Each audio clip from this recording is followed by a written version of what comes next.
So communism was first coined by Karl Marx and Friedrich Engels when they wrote the book Communist Manifesto and Das Kapital respectively, I think. So communism is basically your item, our item. And in Malaysia, it first started through people from China and Indonesia coming to spread the communism ideology in Tanah Melayu. So at first it was Parti Komintang or KMT, and KMT was almost everywhere actually in Tanah Melayu, and then KMT was accompanied by Main School, which was under PKC, but KMT and PKC had a fight and they split up. But Komintang asked for the what's it called again? The formation of PKN, Parti Komunis Nanyang. It failed, so instead they had Parti Komunis Malaya, which is going to be the most important party in this topic. From Indonesia, there were a few communists from Indonesia that came to Subarang Perai, which is Perak, Pulau Pinang, and Kedah. So there was first Partai Komunis Indonesia, but it failed. It failed to have any control in Jawa, so they came to Tanah Melayu instead. But because they were a bit too aggressive, they were too harsh, they didn't really get any support. So next is PKM. So what happened was PKM was formed in Negeri Sembilan, and the way they spread their ideology is through, number one, organizations, pertubuhan, number two, newspapers, number three, Chinese schools, because they were from China, number four, Kesatuan Kesekerja. So Kesatuan Kesekerja is trade unions, and people basically join these trade unions. So I don't really get trade unions that well either, but I just know it's involved with trading, and it helps to make trading way easier, like make it so you won't get any scams lah. I'm not so sure on how trade unions actually work, but basically they use these trade unions to spread their ideology, to spread their influence. And they didn't really like Japan, so when Japan took over Tanah Melayu, PKM were really mad, and they ended up going against Japan. They worked together with British, and then they formed MPAJA, and or Bintang Tiga, but I'll just call them MPAJA, and British gave them weapons for them to fight Japan. However, after Japan surrendered, British weren't back yet because they weren't able to reach Britain yet because Japan just surrendered kan. So there was like that 2 weeks time where PKM were able to do anything they want, and what they did was anyone who they suspected supported Japan, they tortured them, whether it's Malay, Chinese, or Indian. So if they were ever working together with Japan, they would torture them immediately. So even without any concrete proof. So when BMA took over, remember that part where they couldn't get the weapons back? The weapons were from PKM. Well, they disbanded MPAJA. The Britain told MPAJA to disband. However, they let PKM work as a legal organization, and because of this, PKM were able to spread their ideology even more. And then after that, PKM went into another workers' union, PMFTU, and they were able to get into 335 trade unions, and were able to get into PKMM, MDU, and Putra AMCJA. They were able to get into Putra AMCJA. Realize that, like, they were literally part of that Perlembagaan Rakyat. So imagine if communism were able to get into UMNO. Luckily, that didn't happen, at least not from my understanding. So so after British realized what PKM were doing, they basically banned PKM from doing anything, and then they made PKM illegal. Yeah. So what happened in our country? So basically, after PKM started spreading the ideology of communism in Tanah Melayu, let's see. So there were a few communist meetings. This Gerakan Komunis Antarabangsa, and then there's another Persidangan Parti Komunis India, and PKM were there. And basically, they told the communists to fight even harder. So when they fought even harder, they kind of took it a bit too seriously, and they ended up killing 3 innocent workers from Europe. in Sungai Siput. So because of this, British decided to call a darurat, state of emergency, in Sungai Siput and anywhere close to Sungai Siput, like Johor. And then after that, a day after the murdering and the state of emergency in Sungai Siput and part of Johor, they put it into the whole of Perak and the whole of Johor. So there's 2 complete states being under lockdown, under state of emergency. And then the next day, every part of Tanah Melayu was under state of emergency. So first it was part of Perak, and then part of Johor, and then all of Perak and all of Johor, and then the whole Tanah Melayu. So what did they do? Well, the main goal of the communists is to convince the people that British sucks.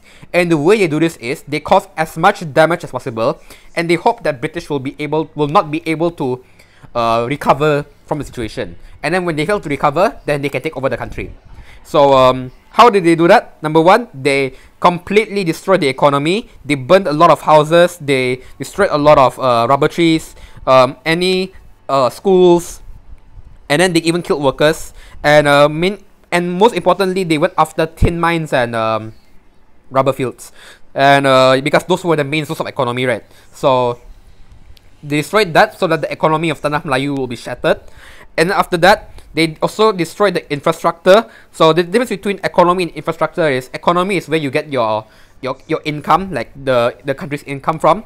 Infrastructure is basically the stuff that you need, like houses, like public areas, and then they destroyed like pipes, they destroyed roads, and then they decided to destroy the people who were trying to repair those. So they destroyed roads, destroyed pipes, and then the people came to fix the roads and pipes, and then PKM went for them instead. So because of that, the roads are broken, and then the people who are trying to fix the roads cannot fix it because of PKM trying to go after them as well. So in the end, they couldn't do anything about it, and this caused a huge effect because most of the infrastructure were very bad. They weren't able to be restored because, well, PKM was going after the people who were repairing them.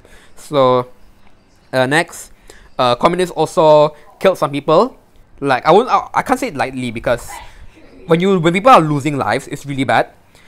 As a whole, for 12 years, 5,000 people, or almost 5,000 people, were at least injured or dead or are missing until today. Some of them, and basically, they're trying to make the country go crazy, go into a state of emergency, a state where they cannot recover back. And then after they went for the people, they also went for officers, for police, and these were the attacks. They went through Johor, Chor, Temerloh, Jadantut, Guamusang, Kajang, Muar, Ulu Sumur, Kota Tinggi, Taiping, Kedah, and Pontian. I don't think they will be talking about these ones, so I want to mention more about those. So what did British do to solve this?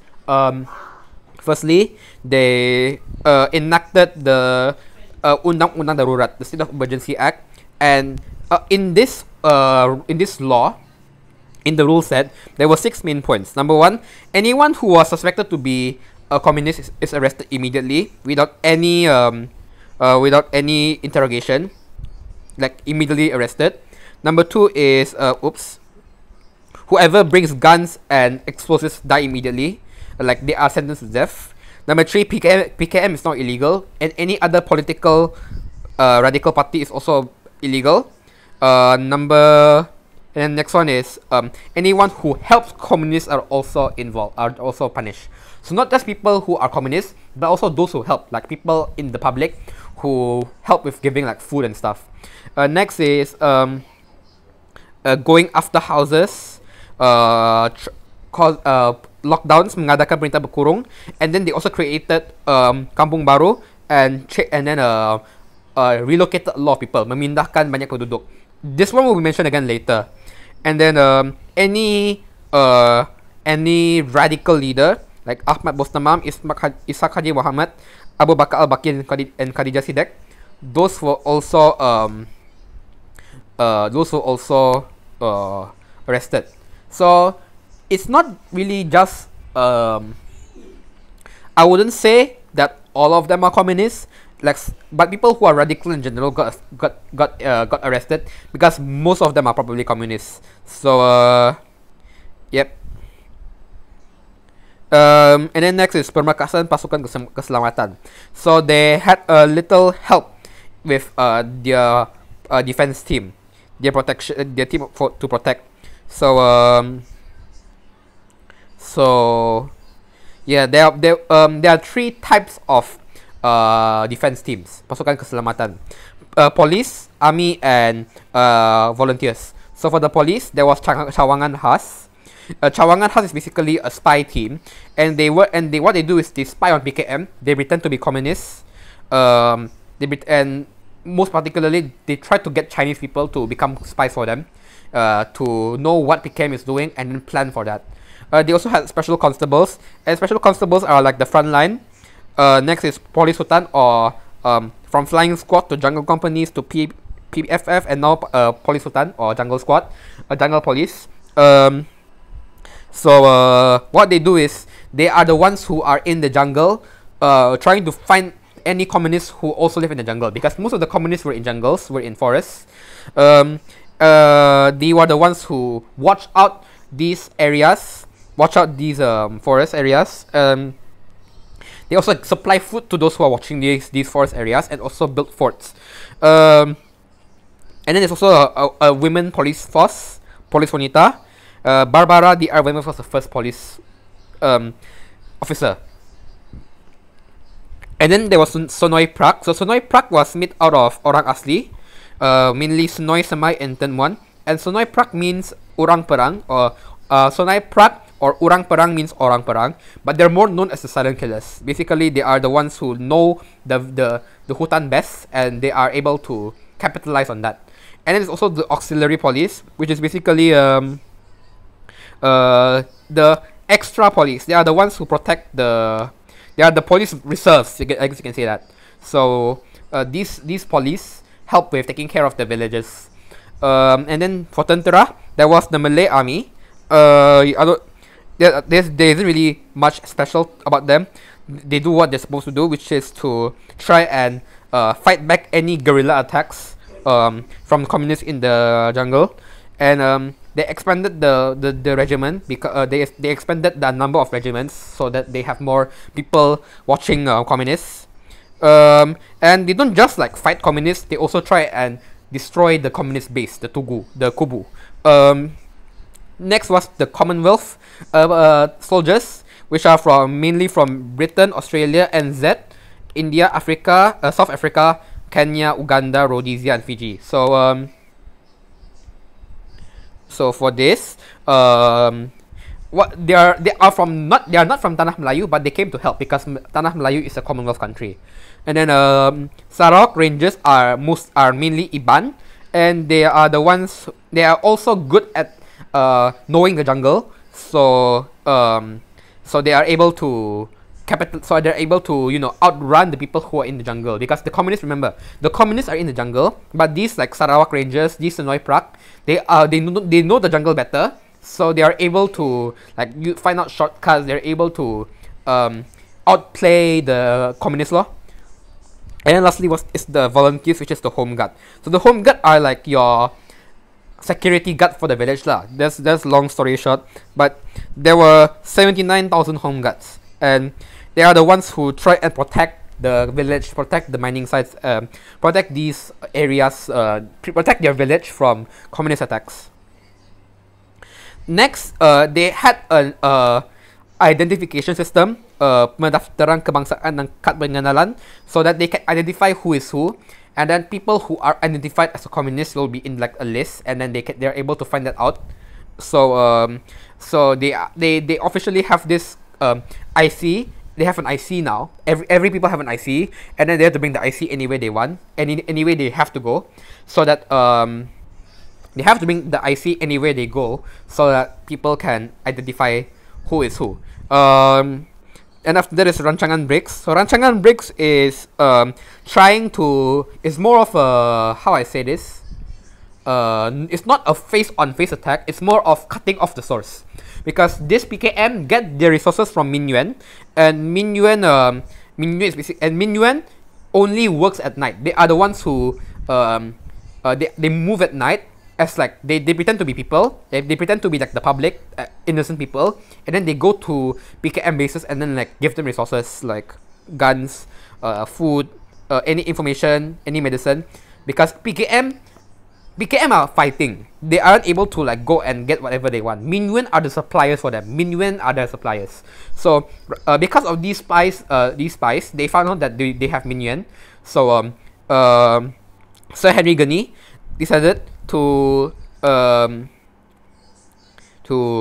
tell, I mean not tell, but basically he decided to try and stop the Minuan from doing anything. From trying to help the communists. They try and cut them off. So other than that, people who live near the jungle, because the communists are in the jungle, right? So they are very exposed to this communism. So because of that, what the government decided to do is they relocated about 423,000 people to multiple new villages or kampung baru. So there's like multiple kampung baru. But these 420,000 plus people are relocated from where they live to another village which is safer to be in, and they give this kampung resources. They give this kampung a lot of they give this kampung actual resources like pipes. They have electricity. They have schools. A lot of infrastructure lah. And so compared to the village, kampung baru is actually better. But this costs a lot of money and a lot of people to change from one place to another. But it's for the best lah, because you don't want them to be affected by the communists. Next is tawaran pengampunan. So before Sir Henry Gurney was actually assassinated, I think it got mentioned here. Yeah, Sir Henry Gurney ended up dying lah. Because he sacrificed his life for stopping communism. But number 5, what he also did was he tried and convince the communists to surrender. Not like surrender as a whole, because they can't do that, right? But unless the leader does that. But he asked the people who are communists to confess, so they do not get punished. Like they told them, if you confess now, we will not punish you. Maybe we'll punish you a little bit only, but we will not like kill you or something like that lah. Basically give them a second chance. Like Principal right now, like you know how Principal does kan, like he asks you to confess if you're cheating.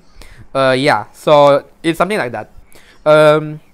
Next is campaign Bulan Rakyat Melawan Penjahat. So they have this campaign where they tell people to hate communists, and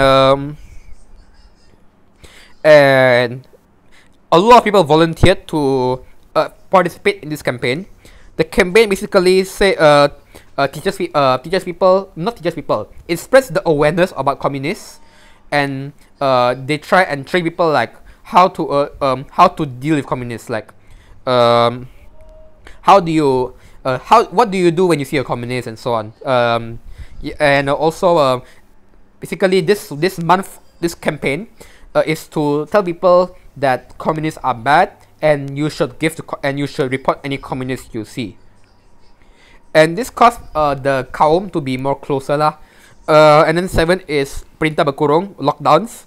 So because in very unsafe areas, they put the village, the kampung, into lockdown, or a full city sometimes, full towns to go into lockdown when there is too many communists. Like for example in Labis, because the communist issue there was pretty bad, they put the whole town into lockdown so that the police can have an easier time finding communists.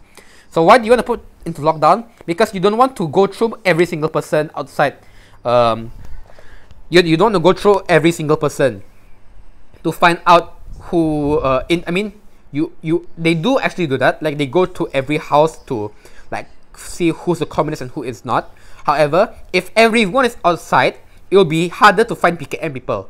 So if they lock everyone in, number 1, if PKM people are trying to move, they will get caught. Number 2, if they stay at home, they can't do anything. So yeah, that they don't only do like they have lockdowns for people who places that have a lot of communists. They also put lockdowns for places, for people who are not cooperating enough. Like in Tanjung Malim, because you want to be safe, right? Maybe the people there are also communists. So you want to be safe, you want to lock down the whole place. It is Perang Saraf. So Perang Saraf is like a nerf war, which means that you want to try and convince the people to be on your side instead of the communists. Like, communists bad, British good. Support us, please. So how does Sir Gerald Templar do this? So you realize that it's now Sir Gerald Templar, because this time Sir Henry Gurney already died. So Sir Gerald Templar was replaced him, and what he did was, firstly, he visited a lot of villages, like some Malay villages, some Kampung Baru, and like talked to them and so on. And then he also made it easier to apply for citizenship, so that people who are communists will feel more loved by the country lah, and they'll have an easier time being they will have an easier time being a citizen in Tanah Melayu.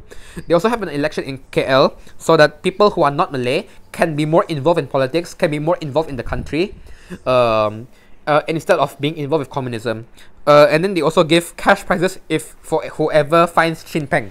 Chin Peng is the leader of PKM, and whoever finds him will get a $250,000 bounty. Next, mengenai kepercayaan orang asli, because orang asli is one of those left out kaum, even though they are also native Bumiputra, but they were kind of left out. So Templar also went to them and tried to convince them to be on his side. He also built a few bases for them, a few kubu. He also majukan perkhidmatan penerangan. So what that means is they use even better ways to spread awareness on communism. And excuse me.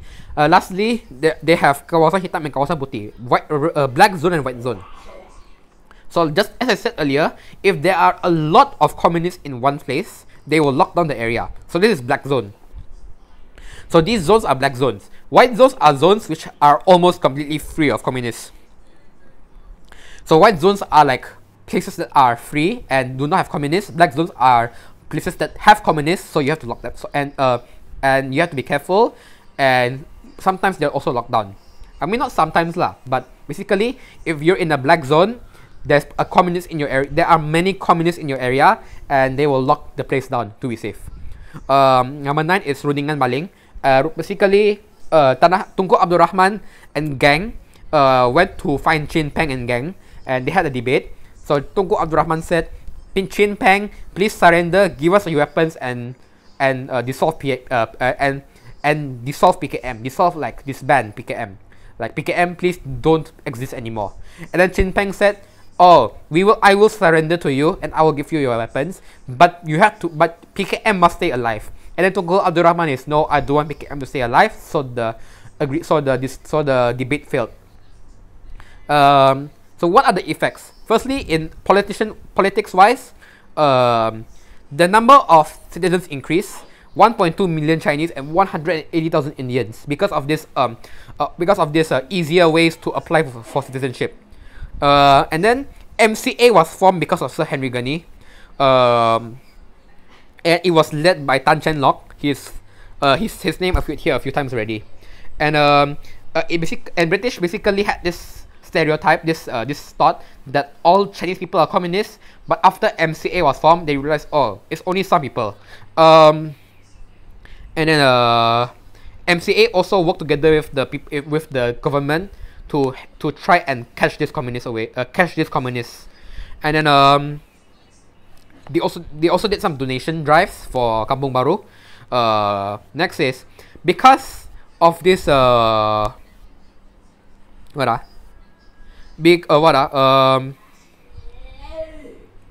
it helped with speeding up the independence of the country. And this is because of the state of emergency. So British realized that they can't just end the state of emergency through just war. They cannot just fight with firepower. They want to try. They use this state of emergency as a way to get everyone to work together as one entity. Like have this teamwork, have this cooperation. And this also was boosted by the formation of CLC, Jawatan Kuasa Hubungan Antara Kaum. It basically, this darurat proved to British that the parties can work together. And yeah, UMNO, MIC, and MCA are 3 parties from different races, and they all work together to win the election. So all of this happening, all of this happening, like CLC being formed, Parti Perikatan winning the election, gave confidence to British that they can give independence. Yeah. So again, this communist attack proved to British that the people of Tanah Melayu can work together, and they are more confident in giving Tanah Melayu independence.